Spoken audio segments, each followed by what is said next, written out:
bi nga xamante ni dikkaat na ci élection législative yi nga xamante ni moom la ñu jëm monsieur Diallo ñu gis ni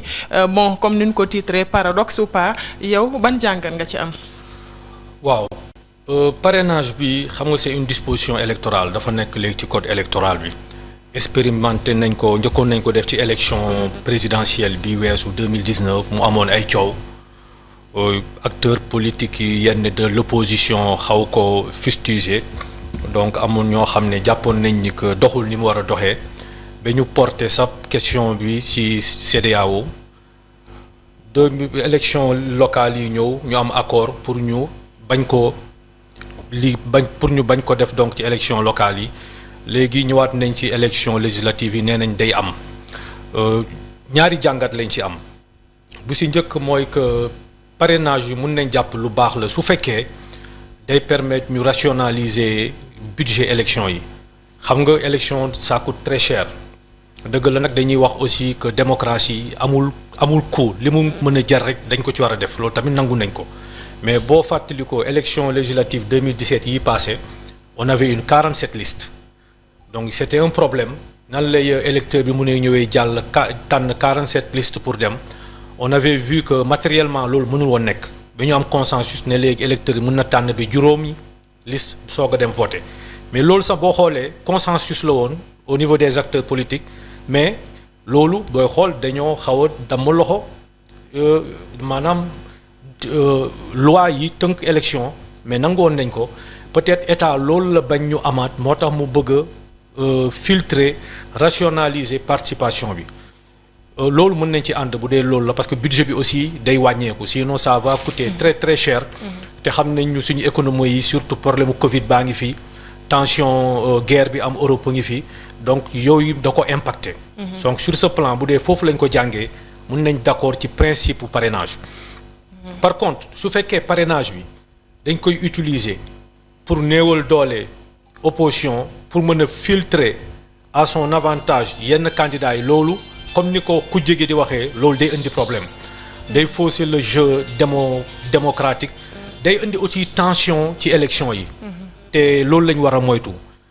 acteurs yi je pense que opposition bi ñoom wax nañ ko ils sont pas d'accord mais teg nañ ko sur la table le mieux c'est de se retrouver encore ñu waxtaan si pour ñu mën a dem ci élection législative yoo xam ne amul tension amul xeex xuloo mënta ñàkk ci jeu ci géew politique bi mais au moins ñu fexe ba jàmm am ñëpp mën a dem voter ci jàmm ñu am une nouvelle législature ci jàmm donc ñaari jàngat yooyu laa ci mën a def donc di yaakaar nag que acteurs politiques yëpp dinañ retrouver autour de l'essentiel l'essentiel mooy lan mooy intérêt Sénégal intérêt population sénégalaise voilà l'essentiel mooy intérêt population sénégalaise waaye ñu nemmeeku ni parrainage bi dañ ko tëbaloon en bari ci li nga xamante ni rek moo di élection territoriale yi wees tey ñu indiwaat ka yow bari ban jàngat nga ci am ndax da ngay nangu li nga xamante ni moom du monsieur Diallo développé. merci Aram li may wax monsieur Diallo rek mooy di ko laaj moom lan mooy posture am si loolu ndax moom day confirmer ne parrainage lu baax la. wala dafa nekk loo xam ne lu baaxul la si réew mi. waaw comme ni nga ko waxee sànq ñaari jàngat laa ci am peut-être mënuñu am un point de vue tranché pour le moment mais jàpp nañ ni que sur le principe baax na. parce que jàpp nañu aussi parti bu bëgg a dem élection au moins selon disposition war nga mën a réunir benn minimum critique de voix pour dem parce que su fekkee aussi bàyyi nañ ko nii war a amaat 47 listes ba li ko ëpp donc ça va poser problème bu leen fàtte le fait di am consensus na nit ki na électeur bi ñëw jël 4 5 ou 10 bulletins dem voter yeneen yi mu bàyyi yépp ñooñu mun nañ nekk dañ leen laisser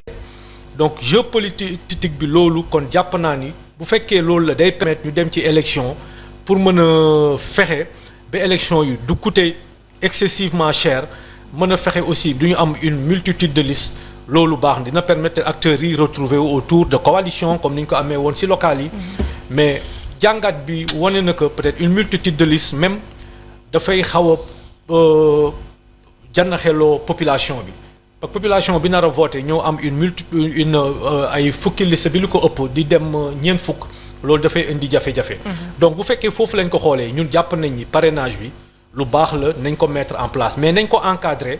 ñu réunir yeneen acteurs politiques yi ñoom ci kujje gi ñu waxtaan ci la mise en œuvre mooy ci modalité de mise en œuvre nan lañ koy exécuter pour que ñëpp mën a joxe seen avis ñu mën a am un minimum de consensus donc loolu mooy suñu point de vue ñu ñàkk koo def nag loolu aussi c'est pas parce que c'est pas une position affirmée wala ñu ñàkk koo def day fekk acteurs yëpp ànd ñi que nii waruñu koo def mais xool bi booy xool sa heure bi mu ngi commencé créer tension kujje gi ñuy jot a génn wax nee nañ ñoom ils sont pas d'accord parce que jàpp nañ ni que c'est un moyen état da koy utiliser pour filtrer ñi war a dem ñi ko neex ak ñi warta dem ñi ko neexul donc loolu aussi en boo ko jàppee noonu tension la lépp lu ñu mën a def lu suñu position mooy que nañu waxtaan na acteurs politiques yi ñëw xam nga dañoo war a moytu di dugg ci tension yi parce que tension yi après mën nañ ko bañ a maîtriser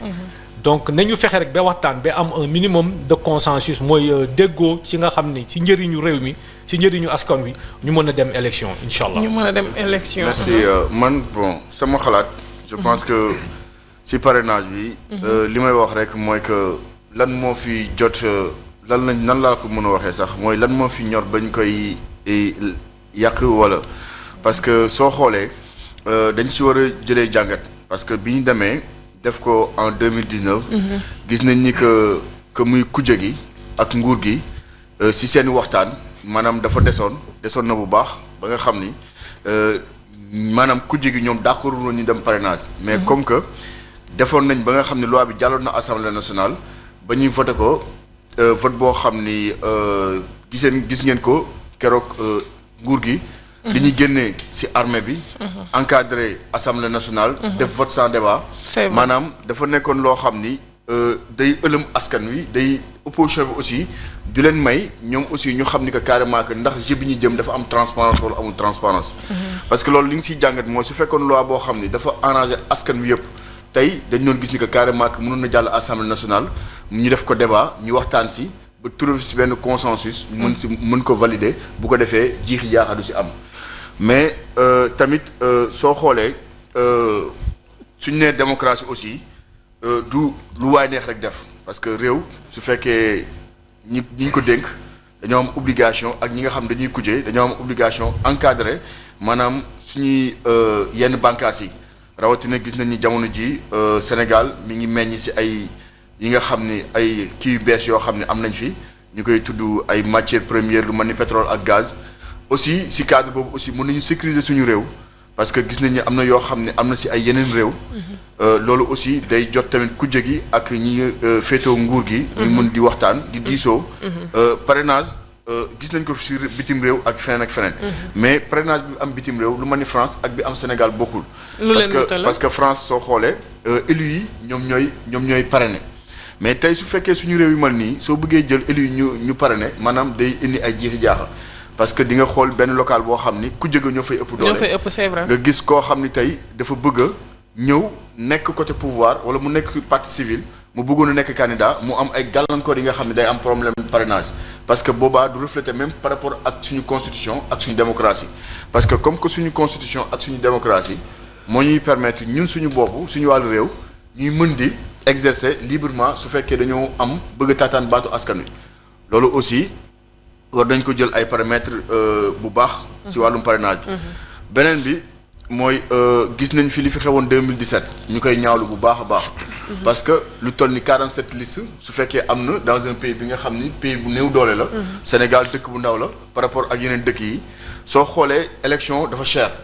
tey su ñu jëlee 47 listes kenn ku nekk ñu bëgg a defal la ay bulletins sur 47 départements. bulletin bu nekk ñu bëgg ko dugal ci ay bureau de vote loolu alal askan wi la bi nga xam ne tey waroon nañu mën a xool naka lañ koy saafarawee ba nga xam ne que carrément que dépenses yooyu ci war yëpp mën nañ ko mën a encadrer parce que tey li ñuy wax rek mooy que soo gisee lii yëpp di am ñàkk waxtaan bu sérieux aussi day posé parce que su fekkee dañoo nekk ci réew bi nga xam ni dafa am kujje constitution garanti ko moo am aussi pouvoir bi exercer constitution garanti ko yaakaar naa kenn ku nekk war nañu mën a jël intérêt Sénégal teg ko seen kanam parce que intérêt Sénégal mooy ñu encadrer sécuriser suñu réew et je pense que parrainage su fekkee ci cadre transparence lay nekk ak waxtaan ba diisoo ba weccante xalaat ba juboo ci ay kàddu yaakaar naa lu baax la beneen bi ci am solo mooy que aussi war nañ ko gën a mën a encadrer parce que man ci sama xalaat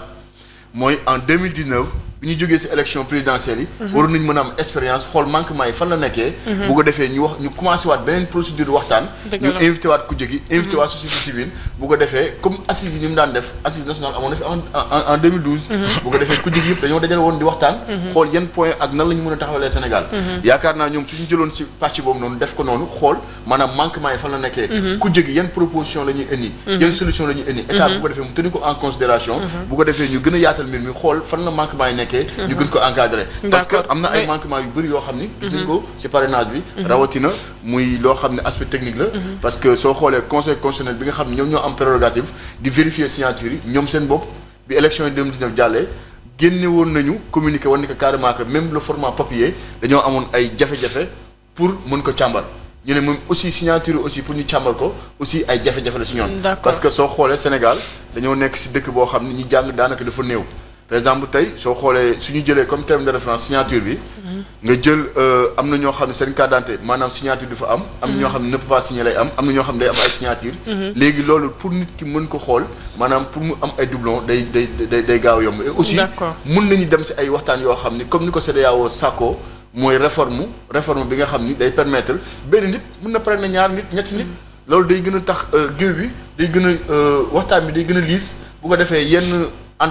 malentendu yi yaakaar naa du jafe noonu. monsieur Diallo yow d'accord nga fi mu daanele benn nit mën a parrainer 2 personnes. balaa point boobu si li mu wax gum ci intérêt. jiital jàmm. loolu laay njëkk intervenir. loolu mooy suñu position. Nouvelle Vision pour le Sénégal dafa nekk ñoo ne parti de contribution la et de construction xam nga dañoo nekk ci période critique diggante locales yi di dem ba législative bay dem présidentielle élection yi dañoo tegalante te tension yi dafa mel ni xal bu nekk ci suufu ci biir ànd ci suufu doomu taal donc il faut ñu préserver acquis démocratique yu ñu am ñu bañ a dugg dans ci épisode de tension donc foofu damay d'accord ak moom damay d'accord aussi ak moom par rapport au budget au coût d'une élection législative su fekkee on a une multitude de listes yu war a dem yu war a dem jogante ji par contre beneen point bi mu mujj aborder mooy matérialité nan la ñuy matérialiser jëm bi par exemple nee na pourquoi ñu permettre citoyen bi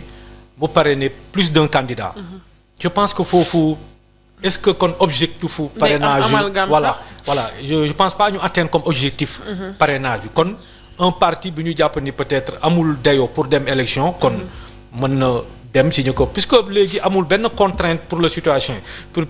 citoyen je pense pas que loolu peut-être soit une bonne donc avancée beneen point bi aussi bu topp signature bi pense que foofu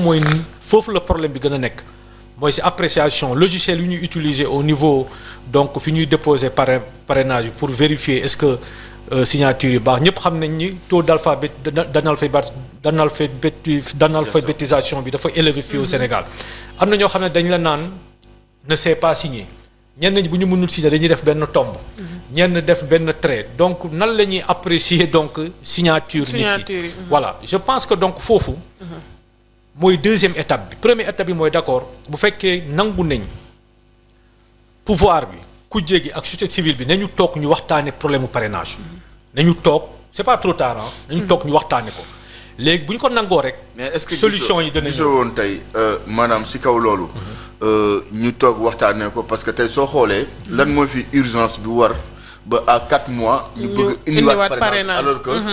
gis nañ ni élection locale yi ñuy jógee waxtaan nañ ba jubóo ne que carrément que bu ñu demee parrainage yaakaar naa dara soppeekoo ci diggante bi war nañu mën a tamit indulgent. kujje gi ak opposition bi kii bi ak pouvoir bi ñu waxtaan ba nga xam ne que ñu bàyyi ba présidentielle yi ñu gën a ubbi waxtaan. fii ak 2024 dinañ trouver ay solution d'ensemble yoo xam ni boobaa suñu waxee parrainage yaakaar naa doo am ay jafe-jafe. jàpp naa local yi même bu ñu d'accordoon pour def parrainage day jafe. parce que c'est au niveau dans ce cas des préfectures gis nga locales yi aussi on a beaucoup de listes pour def ko da doon aussi jafe je pense que foofu c'était facile pour l'État de ne nañu tëb étape locale yi. par contre législative yi le fait que ñu naan dañ ko indiwaat je pense que indiwaatul mu ngi yoon déjà ci biir